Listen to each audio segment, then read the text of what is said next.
ძვირფასო ტელემაყურებლებო, გამარჯობათ. დღეს ჩვენ ვაგრძელებთ გადაცემას ფაზის აკადემიის კვლევები. გადაცემის სამყარო და ავტორი გია კვაშილავა ვარ, ფაზის აკადემიის პრეზიდენტი. დღეს ვაგრძელებთ იმ თემას, რაც ჩვენ წინა გადაცემაში გავაჟღერეთ. წინა გადაცემაში საუბარი ჰქონდა პროტოქართველური მოსახლეობის ტრანსფორმაციის მათემატიკურ მოდელზე. პირველ პერიოდი. ასეთი ნაწილი წარმოვადგინეთ ის შედეგები, რაც მიღებულია მათემატიკური და კომპიუტერული მოდელირების შედეგად. დღეს საუბარი გვექნება მეორე პერიოდზე. პროტოქართველური მოსახლეობის სვანურ და ქართულ კოლხური მოსახლეობებად ტრანსფორმაციის მათემატიკური კომპიუტერული მოდელები. ყოველ შემთხვევაში ეს თემა ძალიან საინტერესოა, თემა დამუშავებულია პროფესორ თემურ ჩილაჯავას, ასისტენტ პროფესორ გიორგ ფოჩხუასთან ერთად, თქო, ჩვენ მონაწილეობთ. მოკლედ გავიაზროთ, რომ ჩვენ მიერ ამ ჯგუფის მიერ შემოთავაზებული იყო პროტოქართველური მოსახლეობის ქართულ მეგრულ ლაზურ სვანური მოსახლეობა ტრანსფორმაციის სცენარი. პირველი პერიოდი, პირველ სცენარში შესწავლილია პირველი ეტაპი ძველი წელთაღრიცხვის 5000-დან 2500 წელი.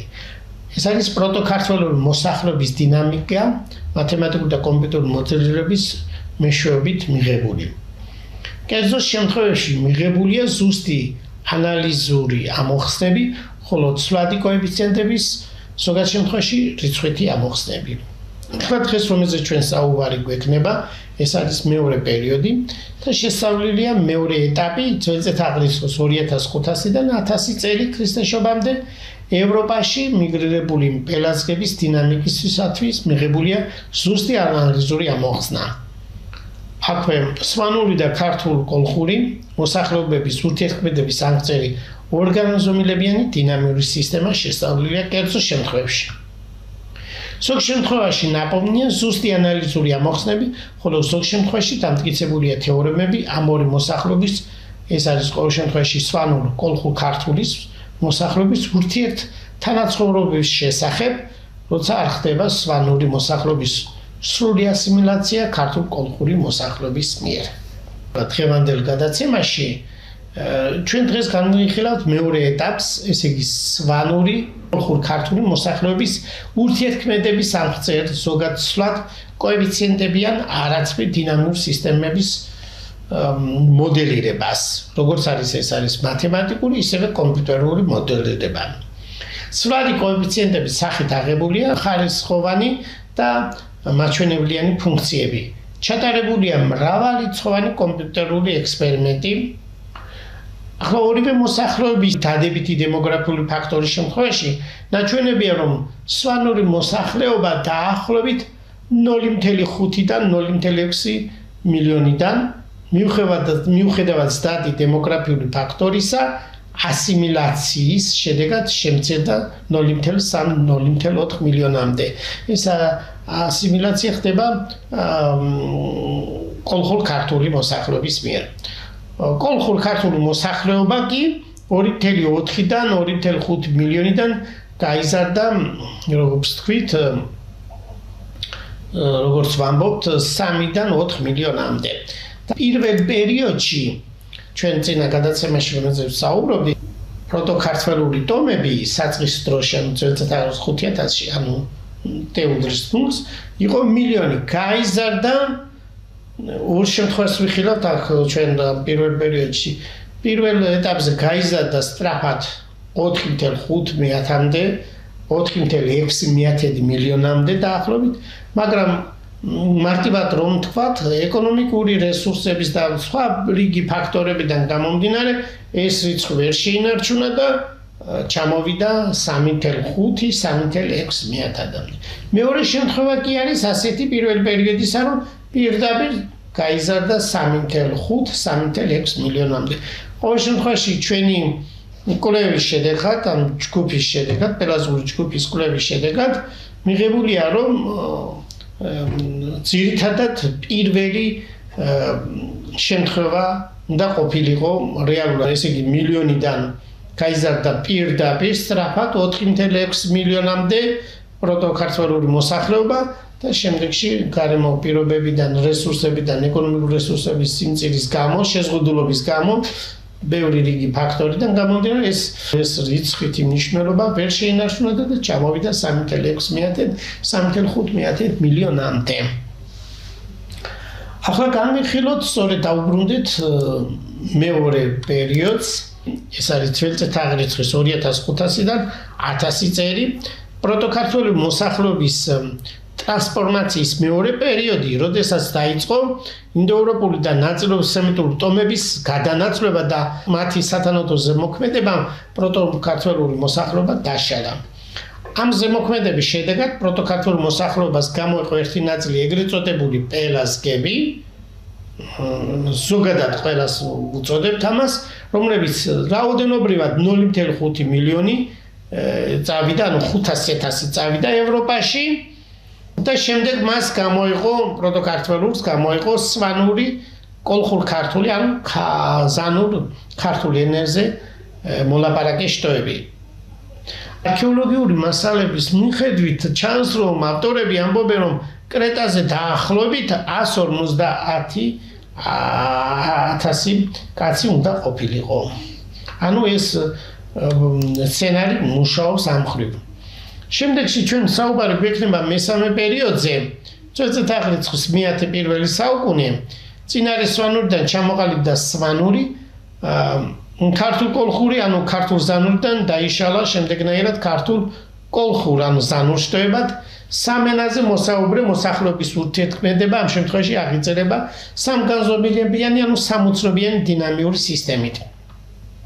შემდეგი არის მეოთხე პერიოდი, წელწადაღრიცხვის პირველ საუკუნიდან დღემდე, კოლხური, ანუ ზანური დაიშალა მეგრულ ლაზურად და გვექნება ასეთი შედეგი. ამ პერიოდში არის 4 ენა: ქართული, მეგრული, ლაზური და სვანური, რომლებზეც მოსაუბრე მოსახლეობის ურთიერთქმედება აღიწერება 4 განზომილებიანი, ანუ 4 უცნობიანი დინამიური სისტემით.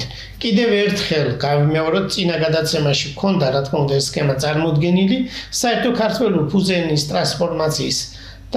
ტრანსფორმაციისა და გაშლის მოდელის დიაგრამა, სწორედ რაც ჩვენ ხელ წარმოგიდგინეთ, ეს სქემის სახით კიდევ ერთხელ ნახოთ.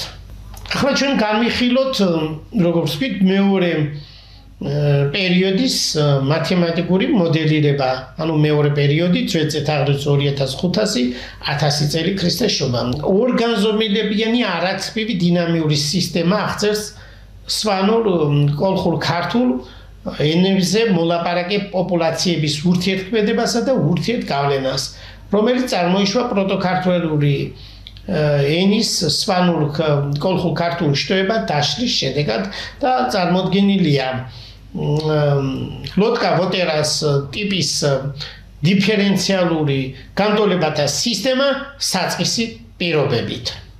ცნობილია საწყის პირობაზეც ვისაუბრებთ, ამ დინამიურ სისტემაში ორი ფუნქცია უცნობი, ეს არის ქართულ კოლხურ-ენოვანი მოსახლეობის რაოდენობა დროის მომენტში და ვ-ი აღნიშნავთ სვანურ ენაზე მოლაპარაკე მოსახლეობის რაოდენობა თ დროში.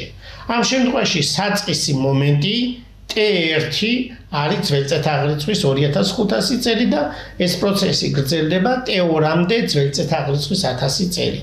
გვაქვს დემოგრაფიული ესე კოეფიციენტები ამ დინამიურ სისტემაში გვაქვს დემოგრაფიული ფაქტორები, სადაც იგულისხმება ბუნებრივი გამრავლება და სიკვდილიანობის მაჩვენებელი. შესაბამისად, ეს არის ორი კოეფიციენტი ქართულ, კოლხურ და სვანურ მოსახლეობისთვის. გვაქვს კიდევ ორი კოეფიციენტი ქართულ, კოლხური, სვანური მოსახლეობის რაოდენობის თვითშეზღუდების ფაქტორები და სვანური მოსახლეობის ასიმილაციის ორი კოეფიციენტი. და კიდევ მეზობელ ხალხებთან იძულებითი საომარი მოქმედების გამო ქართულ კოლხური მოსახლეობის არაბუნებრივი შემცირების ფაქტორი, ამ შემთხვევაში ზოგჯერ ხდება ასიმილაცია სხვა მოსახლეობის ან პირიქით დისიმილაცია, სხვა აკეთებს ასიმილაციას ქართულ კოლხური მოსახლეობისა. შესაბამისად, წარმოდგენილია რიგი შეზღუდვები კანტონებათა სისტემისთვის თვისობრივი ანალიზი მათემატიკური მოდელის ადეკვატურობისა და არატრივიალობის გათვალისწინებით კოეფიციენტებზე დინამიური სისტემის სვლადი კოეფიციენტების შეზღუდვის სისტემა გვაქვს და ეს დეტალები ჩვენ აღწერილი გვაქვს ნაშრომებში, რომელიც გამოქვეყნებულია უცხოეთსა და საქართველოში. კიდევ ერთხელ გამეორებ ავტორები გახლავთ პროფესორი თემურ ჩილაჩავა, მე და ასისტენტ პროფესორი გიორგი ფოჭკვა. მეორე პერიოდი აღწერილია ორი განსხვავებული მათემატიკური მოდელით. ესე იგი, პროტოქართველურად მოლაპარაკე მოსახლეობის ნაწილი, რომელიც სამხრეთ ევროპაში წავიდა, მეტად პელაზგების სახით ვამბობ, ევროპის კონტინენტზე შემდეგ მისული სემიტურ ტომებთან ურთიერთობისას ასიმილირდა და ამის შესახებ შესაბამისი პირობა მათემატიკური არის მოცემული ჩვენს ნაშრომში. უცნობი ფუნქცია, რომელიც განსაზღვრავს იმდროინდელ ევროპაში პროტოქართველურად მოლაპარაკე პირობითად, რომელსაც ჩვენ ვუწოდეთ პელაზგების რაოდენობას, აღწერილია ბერნულის ცხრა კოეფიციენტური განტოლებით, რომელსაც ასევე ითვალისწინებს კოეფიციენტის მიხედვით ასიმილაციის პროცესს.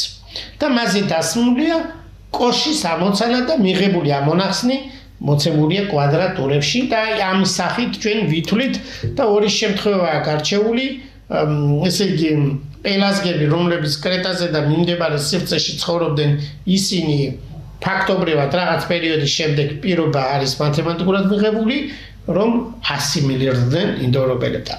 მაგრამ ნაწილი, რომელიც ინდოევროპელებთან ურთიერთობისას ნაწილობრივ კიდევ სემიტერულ ტომებთან მთლიანად არ მომხდარა მათი ასიმილაცია, ნაწილობრივ ასიმილაცია მოხდა, მაგალითად ეს შეეხება ბასკებს, რომ ასე ვივარაუდოთ და ბასკების სრული ასიმილაცია ვერ მოხდა, მისი ენობრივი სისტემა შეიცვალა, მაგრამ ეთნოგრაფიული და სხვა შესაბამისი ყოფითი ცხოვრება და რიგი სხვა ფაქტორებიც შეინახა, ანუ სრული ასიმილაცია ვერ მოხდა.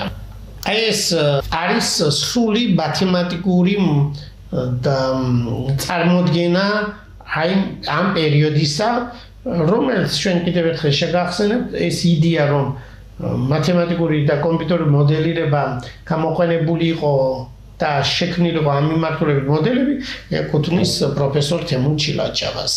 დინამიური სისტემის მუდმივი კოეფიციენტების შემთხვევაში, ანუ ჩვენ თქვით, რომ კოშის ამოცანა ბერნულის განტოლებისთვის სვლად კოეფიციენტები იყო, მაგრამ თუ ჩვენ ავიღებთ დინამიურ სისტემას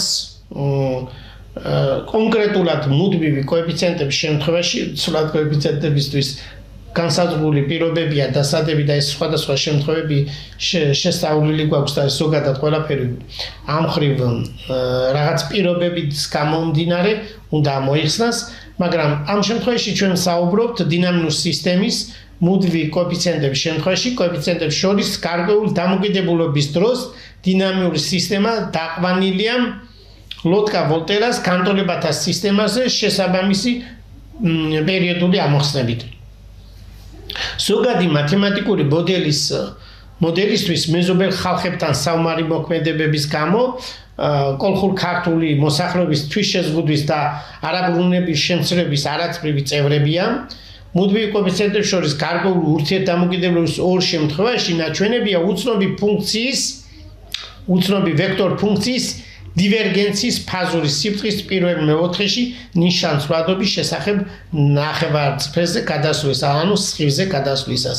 და გამოყენებულია ბედიქსონის პრინციპის გათვალისწინებით დამტკიცებულია თეორემები ვექტორული ველის დივერგენციის ნიშანსვლადობისა და შეკრული ინტეგრალური წირის არსებობის შესახებ ცალმულ არეში, რომელიც შეიცავს ნახევარწრფეზე მდებარე წერტილს, ეს არის ტრაექტორის საწყისი წერტილი.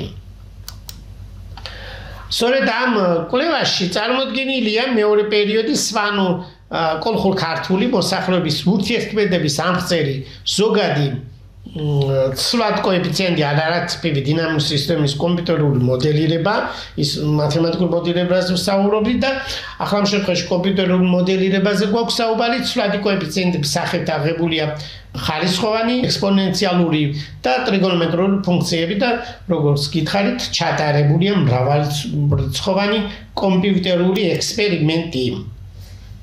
ეხლა გავიაზროთ, საწყის მომენტში T1 ეს არის ძველწესაღრიცხვის 2500 წელი.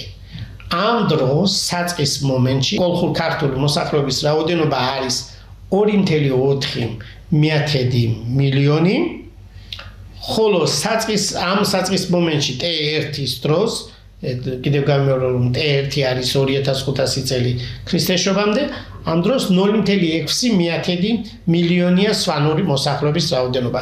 ანუ ჩვენ მათემატიკურად განვიხილავთ საწყისი დროიდან, ეს იგი 0-დან 1500 წელი. ანუ 2500 წელი ქრისტესშობამდან 1000 წელი, ანუ ფაქტობრივად იგივენაირად თუ 0-ად ჩავთვლით 2500 წელს ქრისტესშობამდე, გამოდის რომ 0-დან 1500 წელი. ისტორიული მასალების რიგი კვლევების შედეგად გარკვეული მათემატიკური ლოგიკის მიხედვით ჩვენ მიერ შერჩეულია შემდეგი ნიშნულობები, ესე იგი უფუნქცია იცვლება ფაქტობრივად 3 მილიონიდან 4 მილიონამდე, ეს არის ძველწესაღრიცხვის 1000 წელს, ანუ ეს არის რო ვთქვათ მათემატიკის 0-დან 1500 წელი, ეს ნიშნავს რომ ამ შემთხვევაში T2 არის 1500 წელი.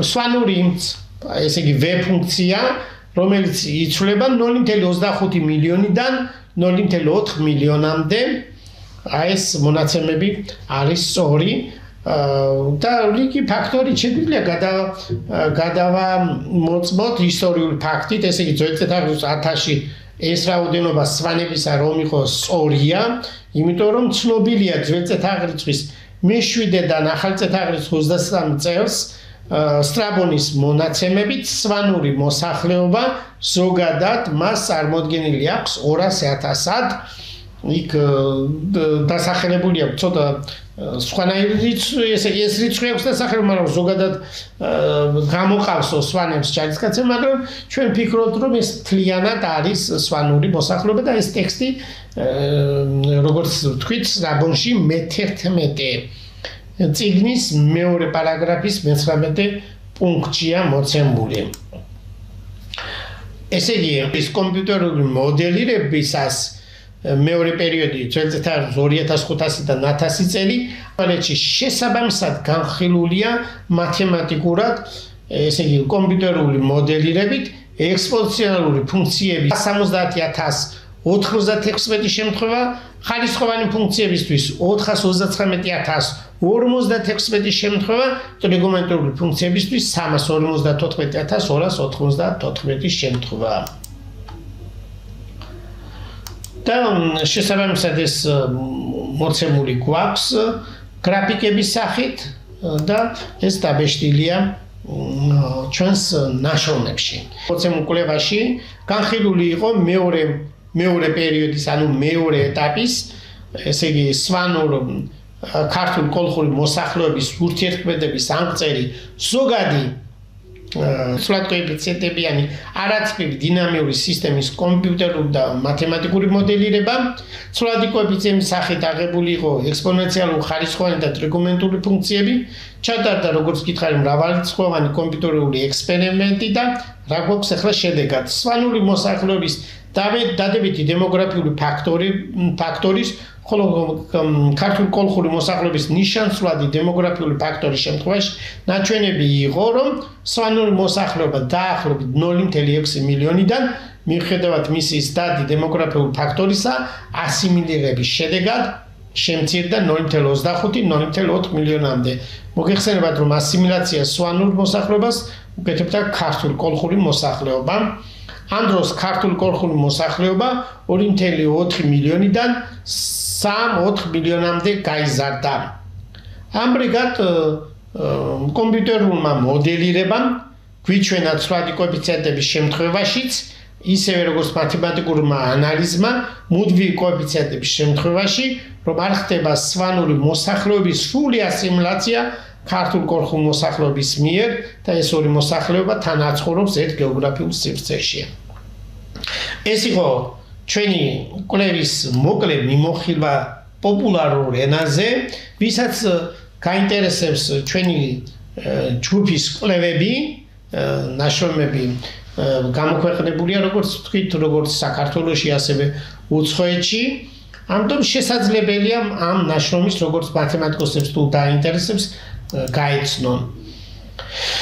ფაქტობრივად ესე იგი მათემატიკური და კომპიუტერული მოდელირებამ ჩვენ საშუალება მოუქცა ახალი გზა გვეჩვენებინა, ახალი კვლევები გვეჩვენებინა